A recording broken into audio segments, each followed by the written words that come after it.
बलात्कारी बंधूबाबा अशोक खरात प्रकरणात वर्षभरापूर्वी त्याच्यावर बलात्काराचा गुन्हा दाखल झाल्यावर 170 महिलांनी कॅप्टन खरातकडून योनी शुद्धीकरण करून घेतले आहे.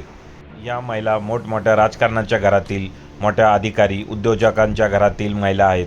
योनी शुद्धीकरण करणाऱ्या महिला कॅप्टन खरात, जो साक्षात कृष्ण किंवा शिव असतो, त्याच्या लिंगाची सेवा करून, त्याच्या मूत्राचं व वीर्याचं सेवन करून स्वतःचे योनीचं शुद्धीकरण करून घेतात. ऑफिस बॉयनी हे चित्रीकरण केल्यामुळे गल्लीपासून दिल्लीपर्यंतच्या तथाकथित भक्तांचे मुखवटे गळून पडलेत. पुरुष भक्त सेक्स पॉवर वाढवून घेण्यासाठी खरातच्या भेट घेऊन त्याची तीर्थप्राशन करायचे.